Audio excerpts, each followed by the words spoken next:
A small town in southern Germany was the scene of a meeting of minds between two members of the Catholic Church in the 1960s. Theologian Hans Küng invited his colleague, Josef Ratzinger, to Tübingen to teach at the university's Catholic faculty. Shocked by the student revolt of 1968, Ratzinger became increasingly conservative. He also became Pope Benedict XVI, nearly 40 years later. His boss at the time, Hans Küng, went on to be described as the superstar of European theology, becoming an arch critic of church hierarchy, calling for an end to celibacy and the acceptance of contraception. Küng and Ratzinger both took part in the Second Vatican Council, the biggest shake-up of the Catholic Church of the 20th century, making an overture to the modern world and dialogue with other religions and convictions.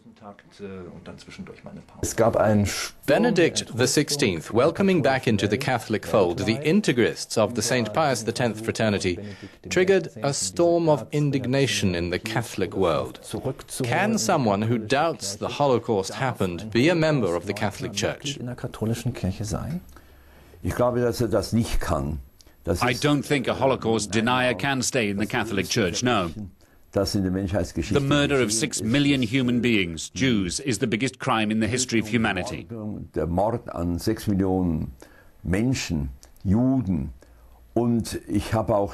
the Second Vatican Council, I was already suggesting that the Nazis' anti-Semitism had its roots in the anti-Semitism that could be found in all the Christian religions, including the Protestant Church. Luther was anything but a friend to the Jews. So the Christian churches and all Christians share a great historical guilt towards the Jewish people. However, in the interests of justice, I should add that the principle of tolerance should also be applied by Jews. Israel, which defines itself as a Jewish state, has to prove it can be tolerant towards the Arabs and must accept that the Palestinians should be allowed to build their own state at last. Und die Palästinenser endlich ihren eigenen Staat aufbauen lassen sollte. Bishops retire at age 75 and cardinals at 80. The Pope is 82. Should he retire if that's possible? Ich will nun nicht irgendwie empfehlen, da zurückzutreten. I wouldn't advise him to. It's more a question of an entirely dysfunctional hierarchical system. The Pope doesn't even have a cabinet or government to advise him. The Pope decides and does everything himself on his own. That's no way to govern in the 21st century. Every decision that needs to be taken within the Church depends on the Pope, unfortunately. We're stuck with an absolutist system comparable to the court of Louis XIV. Is the damage to Jewish-Catholic relations irreparable? Irreparable, no, but we have to recognize the damage is durable. I'm in close contact with a rabbi in Berlin who tells me we can't repair the damage overnight. People no longer trust the Pope.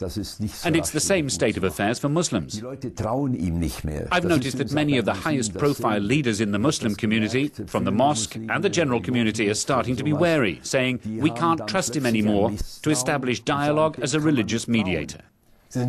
You are one of the architects of the Second Vatican Council and took part in it yourself.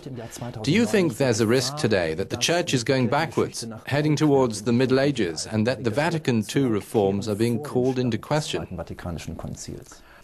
Yes, absolutely. The Catholic Church is once again taking a course towards reaction, anti-modernism, and the Middle Ages. Why do you think Vatican II is still important today, and what must be saved from it? Before Vatican II, the Catholic Church had basically stopped the clock in the Roman Catholicism of the Middle Ages. We fought against reform, we organized reaction, and the Catholic Church was at war with the modern world. In this context, Vatican II was very important. It was a real combat to firmly establish religious freedom and freedom of conscience. It was very exciting, and at the same time, Josef Ratzinger and I shared the same ideas and thoughts. The consequences of Vatican II were immense and historic. For the first time, a dialogue was opened with the Jewish faith. Before, our relationship had been poisonous. A similar process was engaged with Muslims and with all the world's great religions. Modern science was also reviewed and seen in a favorable light, as was modern culture, democracy and human rights.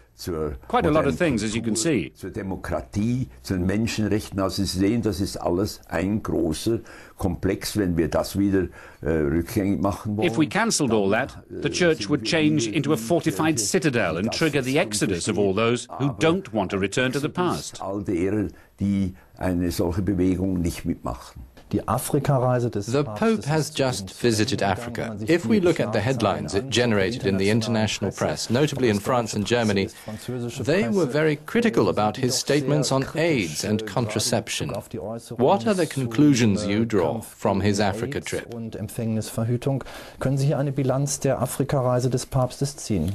The Pope is without any doubt a figure who incarnates hope in the fight against corrupt dictators and regimes, and this is why I'm saddened. The Pope didn't seize the opportunity to tell people reasonable family planning and sensible contraception is justified. Eine vernünftige Geburtenregelung, Empfängnisverhütung ist sicher gerechtfertigt. How should the relationship between Christianity and Islam be managed? Also in diesem Punkt hat ja Papst Benedikt Right from the start, Benedict got off on the wrong foot. In his speech in Regensburg, he accused Islam of being a religion of violence. He's since corrected this. He's accepted an invitation to visit Turkey. He's expressed a positive view on a joint draft on a Christian-Muslim document. These are all steps in the right direction. Since the Second Vatican Council, the Catholic Church has accepted, to put it simply, a separation between church and state. That's not always the case in Islam. Does that pose a problem? The Catholic Church didn't accept the idea of human rights and tolerance in a positive way right up to the era of Pope John XXIII and the Second Vatican Council. The Catholic Church needed an enormous amount of time to get there.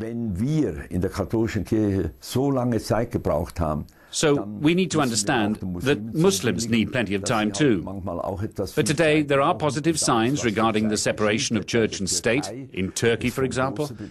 It's vital that Islam finds a new model to redefine the relationship between religion on the one hand and the state on the other.